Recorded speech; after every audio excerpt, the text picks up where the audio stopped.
A Ele honra e glória sempre. Obrigada a Deus vivo. Aleluia. Graças a Deus.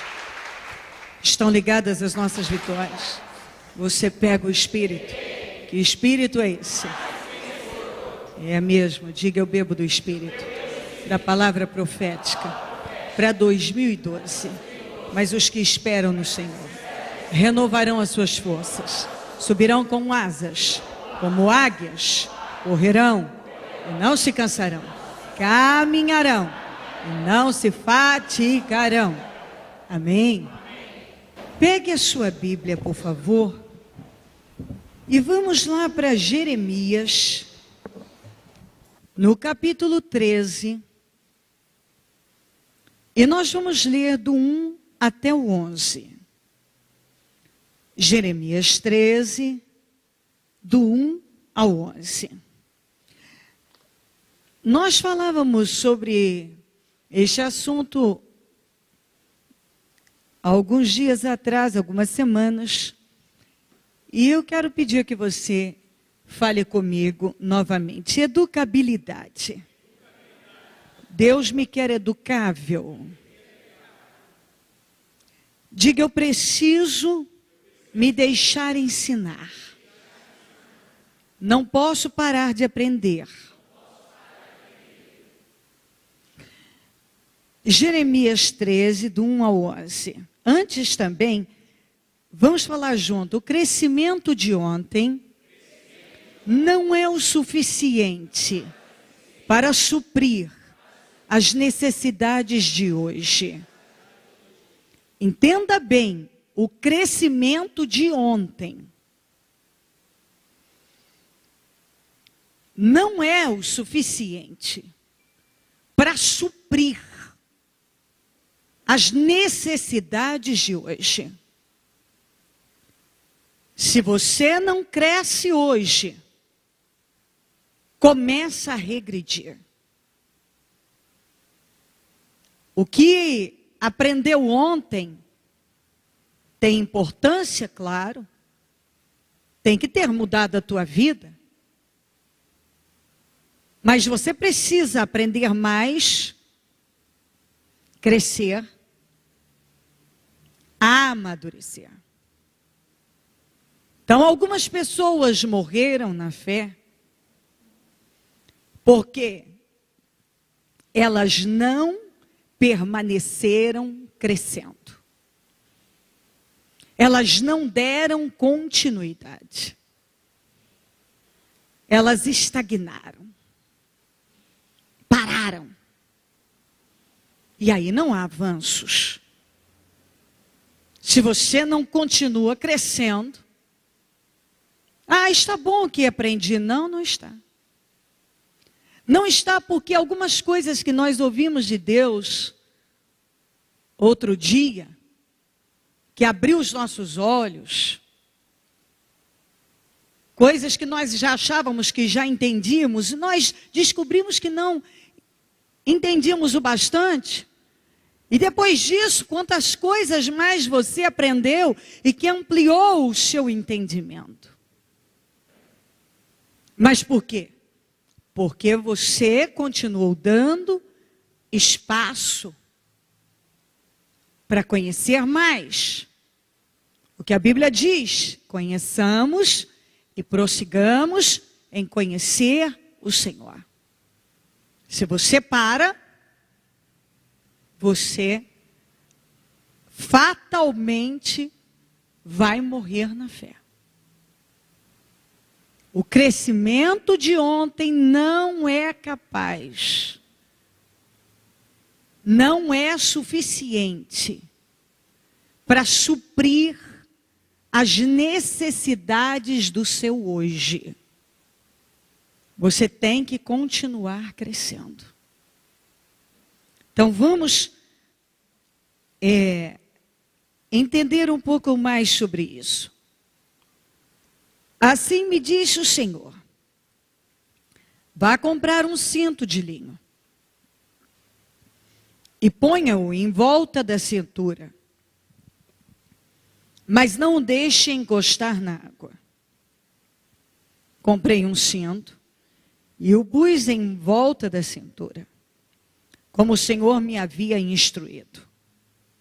O Senhor me dirigiu a palavra pela segunda vez, dizendo: pegue o cinto que você comprou e está usando, vá agora a Perate, ou em outra tradução Eufrates, e esconda-o ali numa fenda da rocha. Assim fui e o escondi em Perate, conforme o Senhor me havia ordenado. Depois de muitos dias, o Senhor me disse: vá agora a Perate, pegue o cinto que lhe ordenei que escondesse ali. Então fui a Perate, desenterrei o cinto e o tirei do lugar em que havia escondido. O cinto estava podre e se tornara completamente inútil. E o Senhor dirigiu-me a palavra dizendo: assim diz o Senhor, do mesmo modo também arruinarei o orgulho de Judá e o orgulho desmedido de Jerusalém. Este povo ímpio se recusa a ouvir as minhas palavras, que age segundo a dureza de seus corações, seguindo outros deuses para prestar-lhes culto e adorá-los.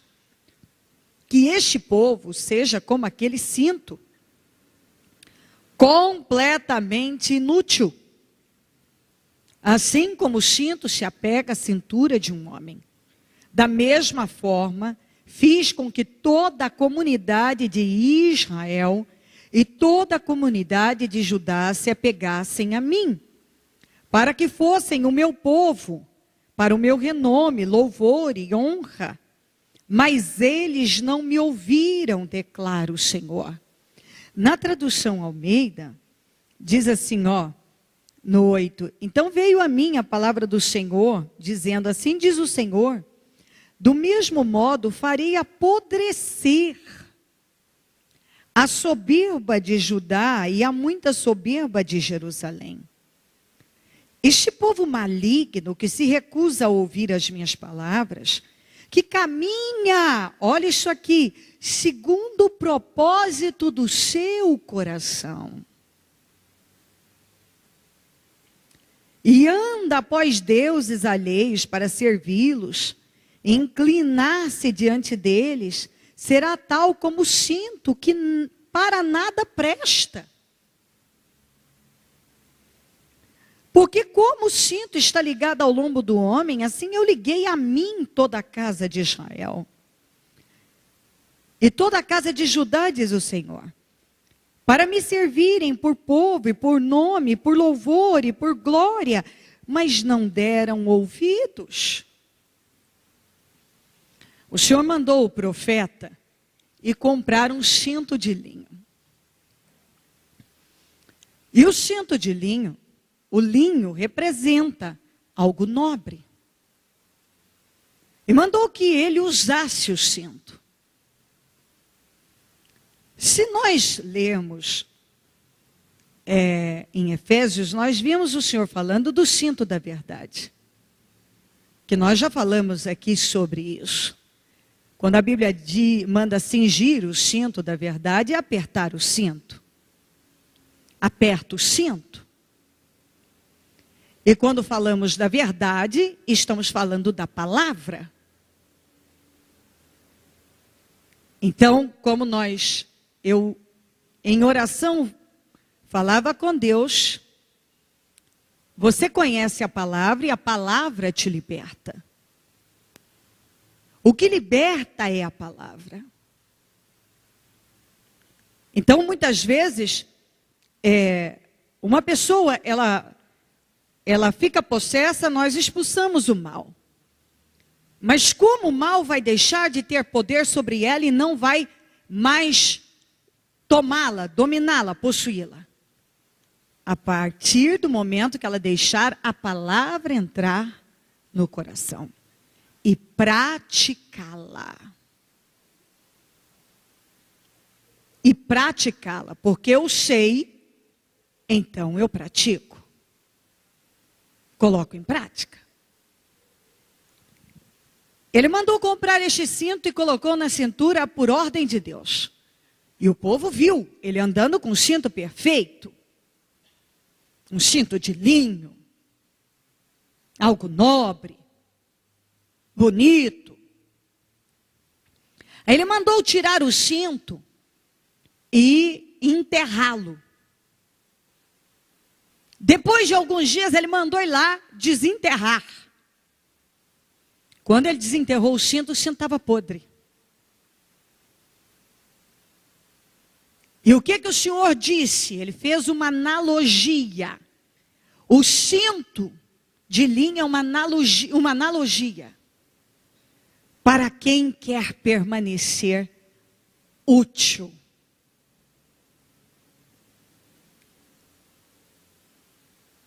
Ele trouxe um cinto podre e deu a explicação daquilo.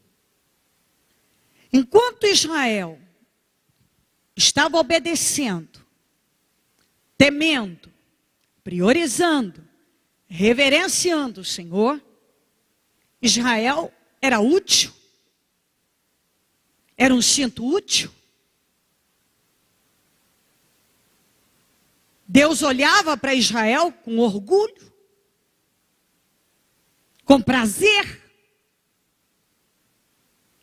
Mas, mesmo recebendo tanto de Deus, eles foram se voltando e foram para a direção errada. A Bíblia diz que eles começaram a adorar deuses estranhos. A Bíblia diz que o orgulho de Judá era grande, mas que o orgulho de Jerusalém era desmedido, sem medida. Era além.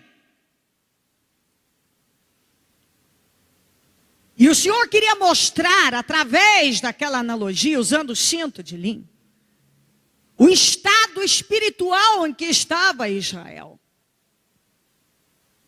O Senhor queria que Israel visse em que estado estava espiritualmente.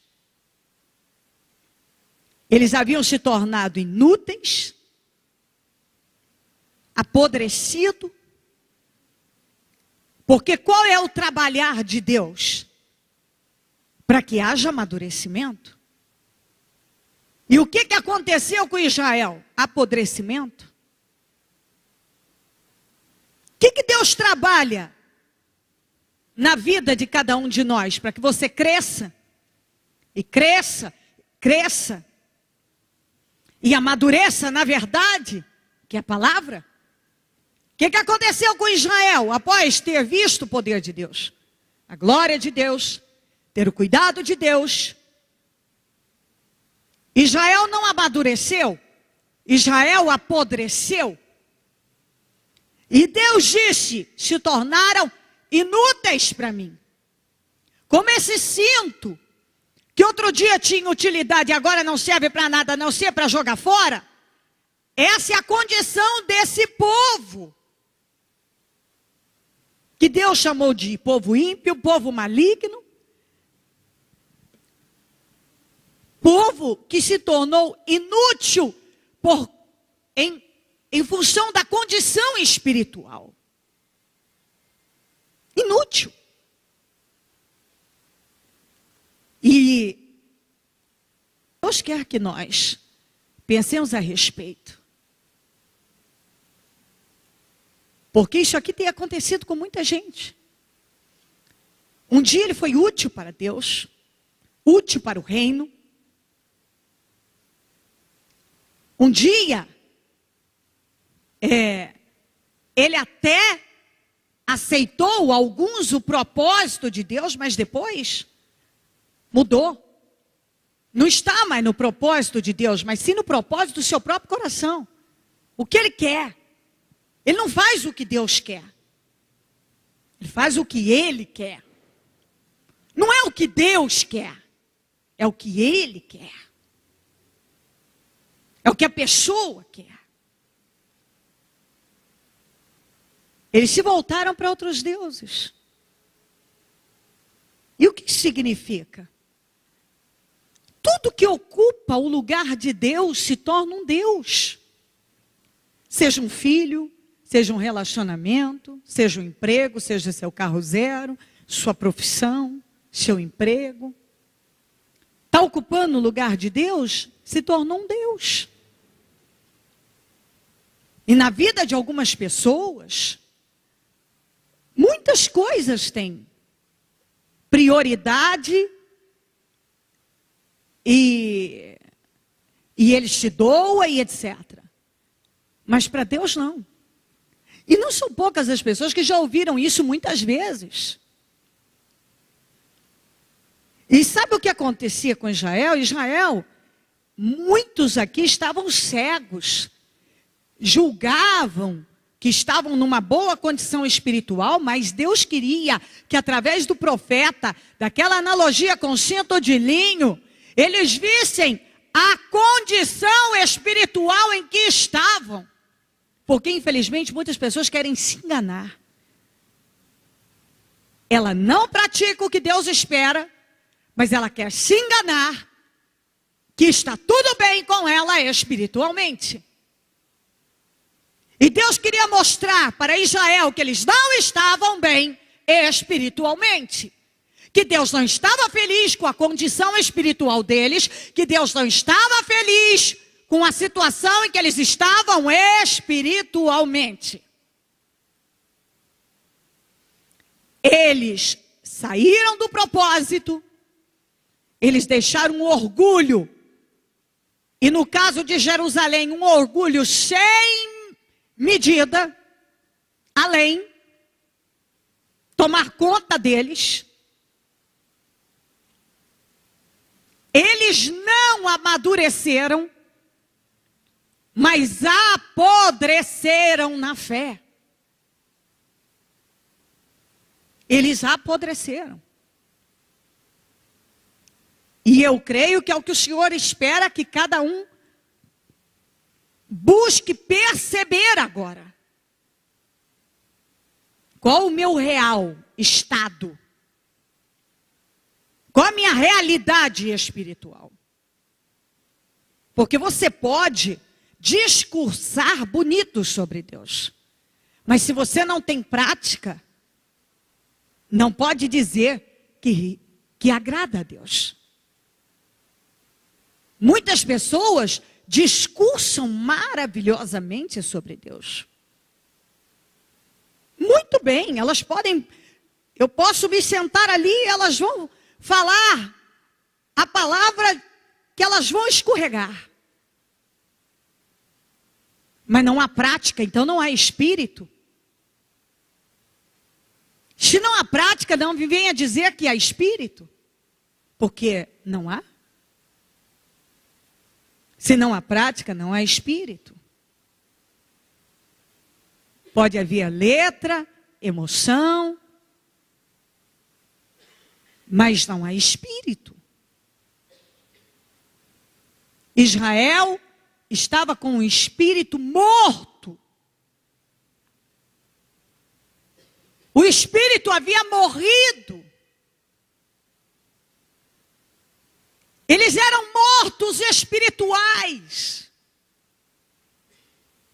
Apodreceram na fé.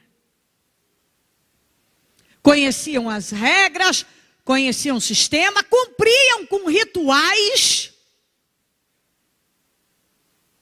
Cumpriam.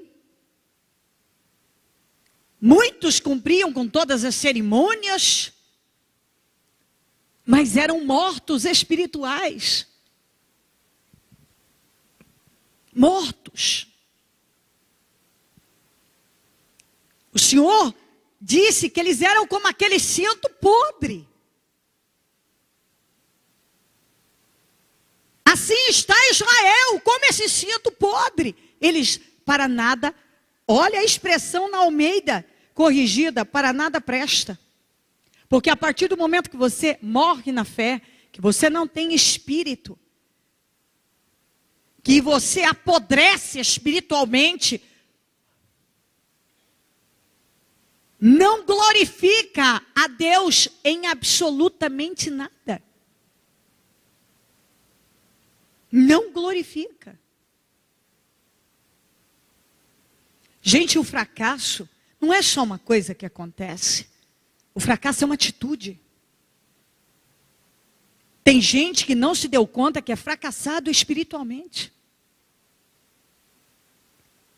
Não se engane se você tem um bom emprego ou tem uma condição financeira interessante e por isso julga que está tudo bem na tua vida. Se você não pratica a palavra, isso não significa que você está agradando a Deus e que a bênção de Deus está sobre você.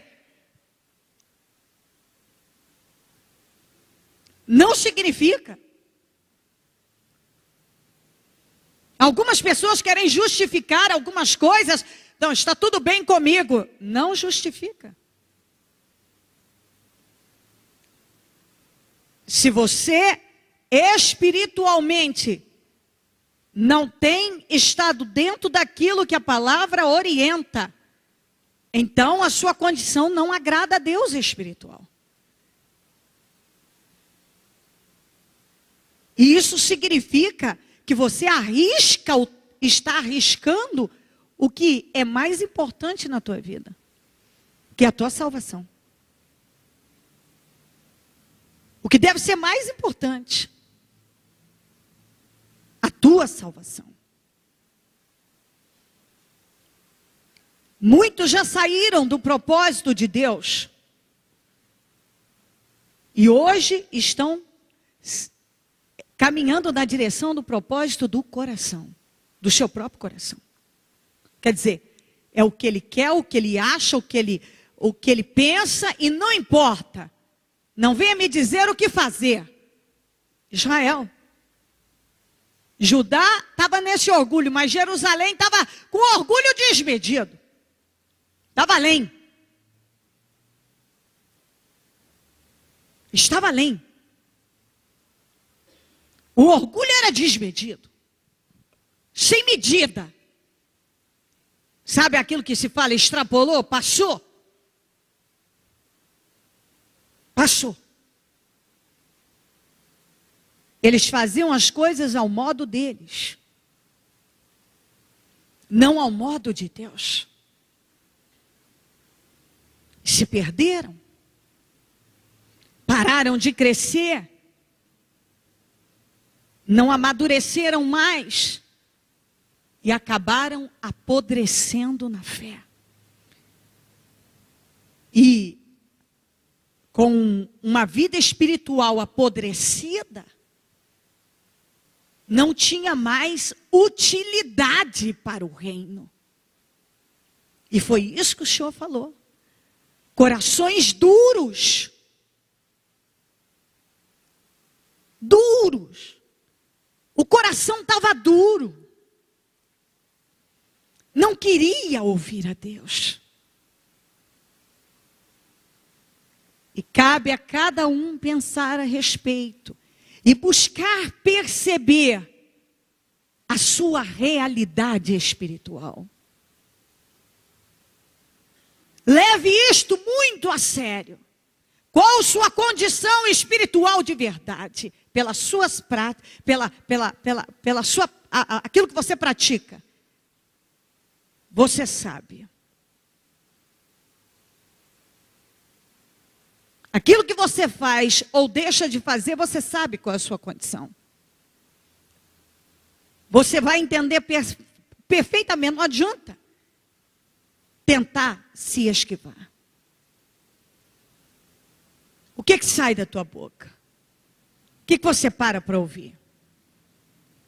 Você se envolve com o que normalmente? Você, quando cantou esse segundo hino aqui, isso realmente é uma realidade na sua vida?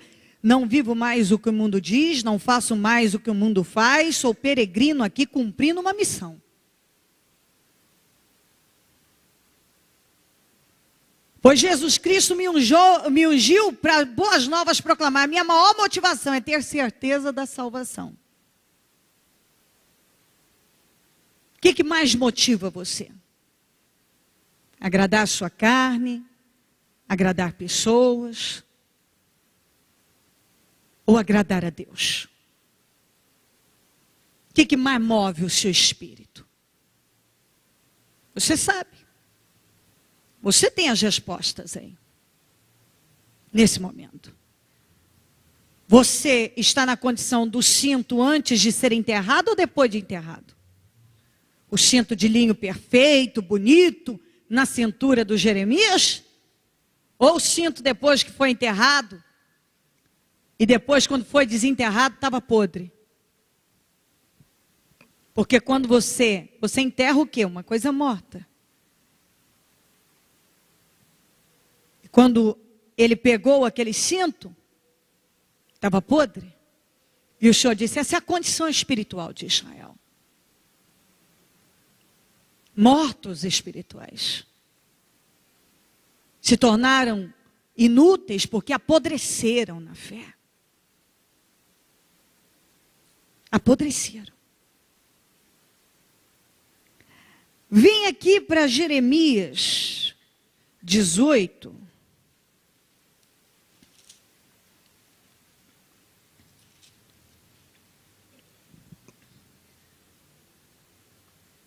Do 1 ao 6. Esta é a palavra que veio a Jeremias da parte do Senhor. Vá à casa do oleiro e ali você ouvirá a minha mensagem. Então fui à casa do oleiro e vi trabalhando com a roda. Mas o vaso de barro que ele estava formando estragou-se em suas mãos. E ele o refez, moldando outro vaso de acordo com a sua vontade. Então o Senhor dirigiu-me a palavra, ó comunidade de Israel. Será que eu não posso agir com vocês como fez o oleiro? Pergunta o Senhor. Como barro nas mãos do oleiro, assim são vocês nas minhas mãos, ó comunidade de Israel. O Senhor é o oleiro, nós somos a argila. E o Senhor mais uma vez manda que ele vá até a um determinado local para observar a cena do oleiro com barro na mão.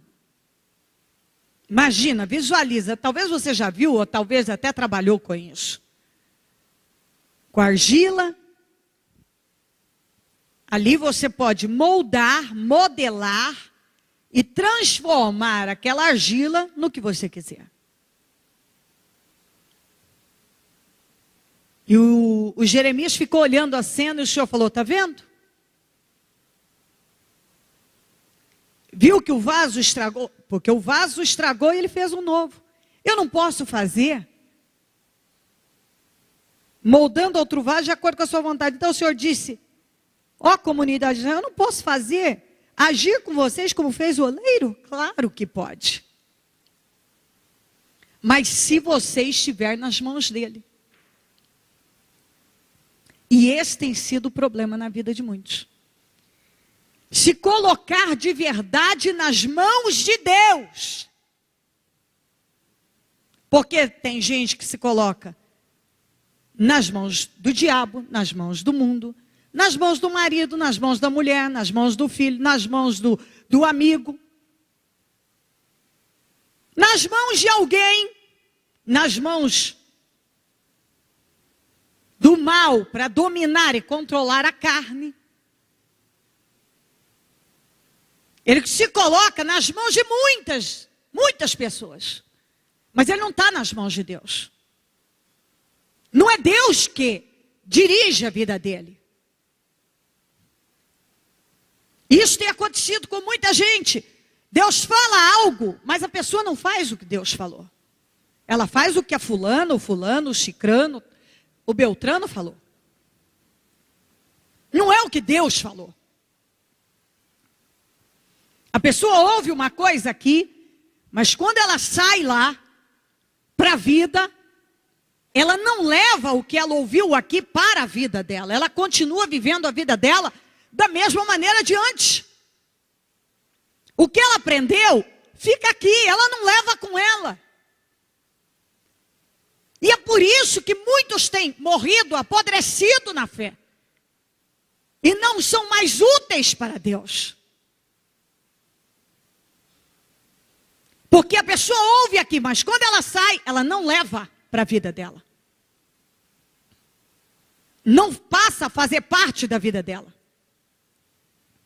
Aquilo que nós falamos, ela não assume um novo estilo de vida em Deus.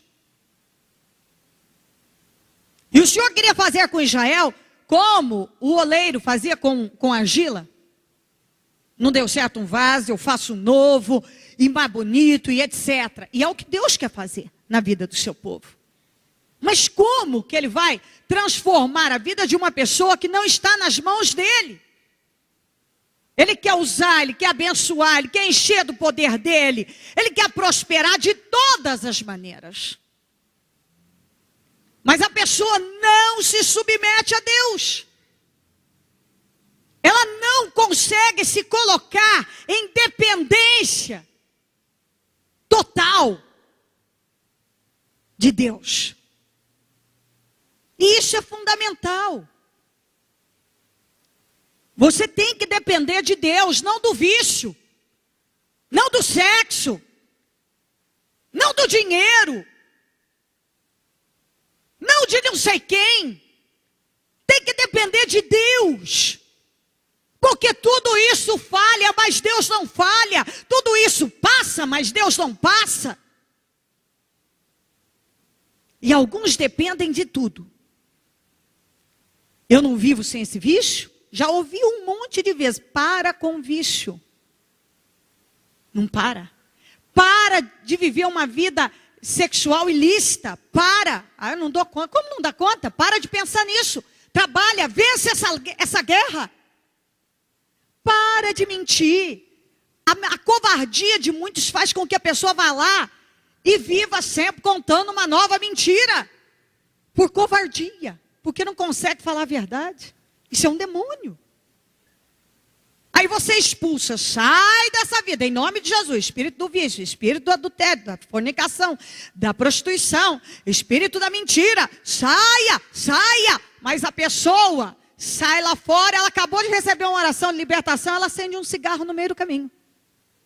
Ela acabou de receber uma oração de libertação, ela conta uma mentira, atende o telefone mentindo já.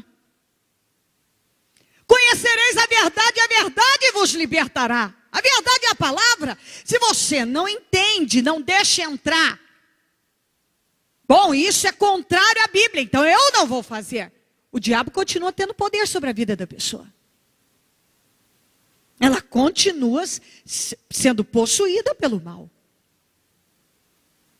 Ela continua. Mas por quê?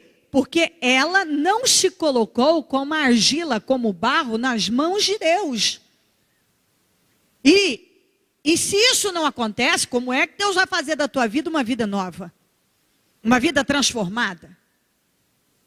Uma vida diferente? Não vai. Não tem como. Como é que o oleiro pôde fazer um vaso novo do vaso que tinha estragado? Porque estava nas mãos dele. E ele decidia o que fazer. Se você não deixar Deus decidir a sua vida, você vai continuar levando uma vida perdida. E um dia vai ter que começar, se quiser vitória. O que cada um tem que entender, que muitos, se já tivessem plantando uma nova vida em Deus, já estariam colhendo. Quanto mais tempo você demora para entrar onde Deus quer, mais tempo vai demorar para colher o que você quer. E isso precisa entrar, porque demora demais, é difícil, eu não vou aguentar. Você tem que querer uma vida de verdade, não uma vida de ilusão. E a vida de verdade é aquela que Deus comanda. Deus controla. Deus dirige. E por que Ele dirige? Porque a pessoa está totalmente submissa a Ele. Deus queria fazer de Israel um povo abençoado. Mas Israel, Ele disse para Jeremias, tinha que estar nas mãos dele como aquele barro estava nas mãos do oleiro. Vamos aqui para Isaías 49, e eu vou ler nas duas traduções. Isaías 49, 9. Ai daquele que contende. Desculpe, é Isaías 45, 9. É que eu olhei só para o 9 ali, às vezes eu troco. Isaías 45, 9. Ai daquele que contende com seu Criador, daquele que não passa de um caco entre os cacos no chão. Acaso o barro pode dizer ao oleiro o que você está fazendo? Será que a obra que você faz pode dizer, você não tem mãos? Eu vou ler na linguagem de hoje, que fica bem mais claro para você entender. Olha a cena. Um vaso de barro não briga com quem o fez. Visualiza o vaso, um vaso de barro brigando com o oleiro, com aquele que o fabricou, e dizendo, não gostei do modelo. Não gostei do que você fez. Me desculpe. Não gostei do que você fez. Não gostei. Olha a cena. Um vaso de barro não briga com quem o fez. Você já viu um vaso de barro brigando com o artesão? Visualiza a cena. Imagina, vê um vasinho de barro agora com a boquinha falando com o artesão. Não gostei. Eu não gostei. O barro não pergunta ao oleiro, o que é que você está fazendo? Você já viu a hora que o oleiro, o artesão está lá mexendo na argila, a argila conversando com ele, dizendo, o que você está fazendo? Não estou gostando, hein? Não estou gostando do jeito que você está moldando isso aí. Nem diz, você não sabe trabalhar. Você não sabe trabalhar, hein? Você não sabe fazer nada. Ninguém viu isso na vida. E nós somos essa argila nas mãos do oleiro. E algumas pessoas fazem isso. Não estou gostando, Deus, o senhor não sabe trabalhar. Não estou gostando do que o senhor está fazendo. Olha o que o senhor está fazendo. Eu não aceito isso, não gosto disso. A pessoa não se submete à vontade de Deus. Deus sabe o que é melhor para você, ainda que você ache que isso não será bom. Deus sabe o que é melhor. E você precisa aprender a depender dEle. Confiar na forma de Deus trabalhar. Vamos para Romanos 9, 19 a 20. Romanos 9, 19 a 20.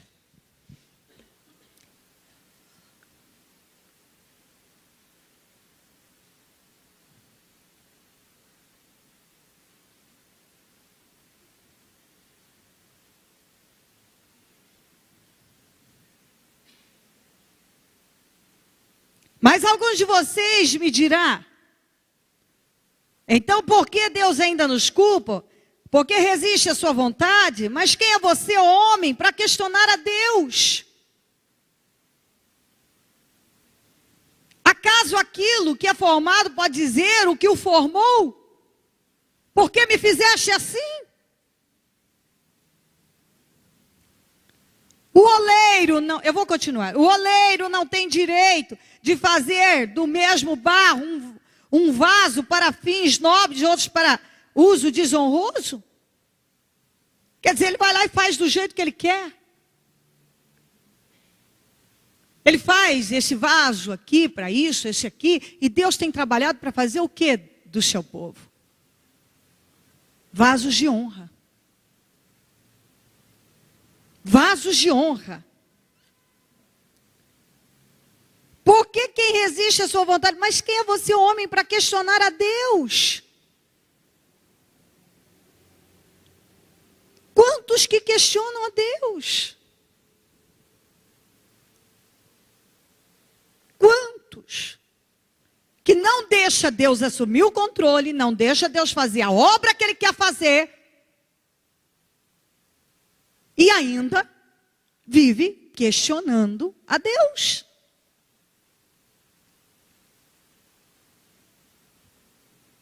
Se você não se submete a Ele, não pode se queixar. Não pode. E esta não é uma condição espiritual inteligente. Não é. Deus espera que esse entendimento entre. E que cada um que aqui está possa se lembrar do cinto maravilhoso, de linho, nobre, perfeito, útil, mas que após ser enterrado, apodreceu. E muitos vão se retraindo, não estão ligados mais a Deus, vão se desligando e nem percebem, vão se retraindo e não acodem isto, e não mantém mais um relacionamento com Ele, e assim vão se perdendo de Deus, como aconteceu com Israel, ao ponto de Deus falar: Israel apodreceu na fé, Israel se tornou inútil para mim. Não tinha mais utilidade. Porque a partir do momento que Deus não pode trabalhar na vida de uma pessoa, aquela pessoa não tem obras que glorificam o nome dele, não tem mais sentido. Não tem mais. Se Deus não pode fazer o que Ele quer na tua vida, se você não faz o que Deus espera, então que fé é essa? Uma fé inútil? Que espírito é esse? Um espírito morto? Que condição é essa espiritual? Uma condição podre, como está escrito. Que não tem. Deus não tem prazer. Eu creio que o Senhor está dizendo: eu quero fazer uma grande obra na sua vida. Mas você tem que se colocar nas minhas mãos e deixar eu trabalhar. Confiar na minha forma de trabalhar. Você tem que se colocar como a argila, o barro nas mãos do oleiro. E deixar Deus fazer da tua vida o que Ele quer, não o que você quer. Porque talvez o que você quer não é o que Deus quer. E Ele sabe, Ele que conhece todas as coisas, sabe o que realmente vai funcionar para a tua vida, ainda que você ache que não. Deus sabe o que é bom para você. Fique com o pensamento de Deus, com a ideia de Deus, com a direção de Deus. Não questione. Deus sabe como fazer as coisas. Aprenda a depender dEle, confiar e deixar Ele fazer o que é preciso. Continue, ou se deixou de ser, volte a ser, lute a ser um cinto útil. Não o cinto que após enterrado estava podre e não tinha mais serventia para nada.